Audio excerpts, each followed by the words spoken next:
ನಮಸ್ಕಾರ ಸ್ನೇಹಿತರೆ. ನಮ್ಮಲ್ಲಿ ಅನೇಕರಿಗೆ ಜೀವನದ ಯಾವುದೋ ಒಂದು ಘಟ್ಟದಲ್ಲಿ ಒಂದು ಪ್ರಶ್ನೆ ಕಾಡುತ್ತದೆ. ನಾನು ಯಾಕೆ ಬದುಕಬೇಕು?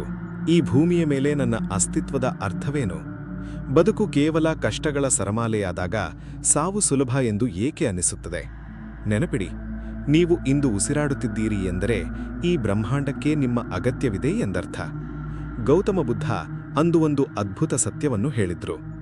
ಮನುಷ್ಯ ಜನ್ಮ ಎನ್ನುವುದು ಲಭಿಸುವುದು ಎಷ್ಟು ಕಷ್ಟವೋ ಅದನ್ನು ಸಾರ್ಥಕಗೊಳಿಸುವುದು ಅಷ್ಟೇ ದೊಡ್ಡ ಜವಾಬ್ದಾರಿ. ನಾವು ಯಾಕೆ ಬದುಕಬೇಕು?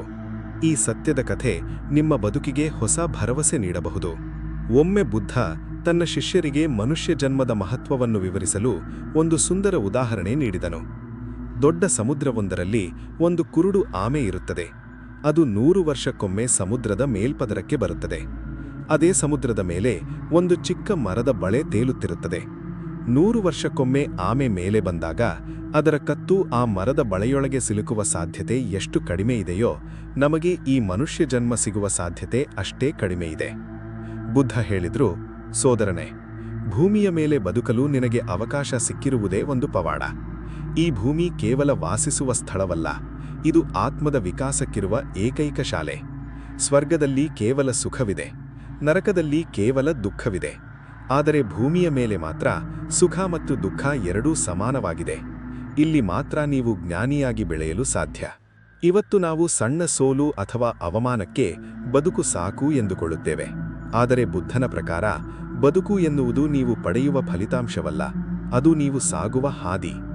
ನಾವು ಯಾಕೆ ಬದುಕಬೇಕು ಎಂದರೆ ನಮ್ಮೊಳಗೆ ಪ್ರೀತಿಯನ್ನು ಹಂಚಲು, ಇತರರಿಗೆ ನೆರವಾಗಲು ಮತ್ತು ನಮ್ಮ ನೈಜ ಸ್ವರೂಪವನ್ನು ಅರಿಯಲು. ನೀವು ಒಬ್ಬಂಟಿಯಲ್ಲ, ನೀವು ಈ ಪ್ರಕೃತಿಯ ಒಂದು ಭಾಗ. ನೀವು ಮಾಡುವ ಒಂದು ಸಣ್ಣ ಸಹಾಯ ಅಥವಾ ನಿಮ್ಮ ಒಂದು ಕಿರುನಗೆ ಕೂಡ ಈ ಭೂಮಿಯನ್ನು ಸುಂದರವಾಗಿಸುತ್ತದೆ. ಯಶಸ್ಸು ಮತ್ತು ಹಣ ಗಳಿಸುವುದು ಮಾತ್ರ ಜೀವನದ ಉದ್ದೇಶವಲ್ಲ. ಪ್ರತಿ ಕ್ಷಣವನ್ನೂ ಅರಿವಿನಿಂದ ಬದುಕುವುದು ಮತ್ತು ಇತರರ ಬದುಕಿನಲ್ಲಿ ಬೆಳಕಾಗುವುದು ಜೀವನದ ನಿಜವಾದ ಸಾರ್ಥಕತೆ. ಈ ಕಟು ಸತ್ಯವನ್ನು ಅರಗಿಸಿಕೊಳ್ಳಿ. ನಿಮ್ಮ ಜೀವನವು ಈ ಸೃಷ್ಟಿಯ ಅಮೂಲ್ಯ ಕೊಡುಗೆ.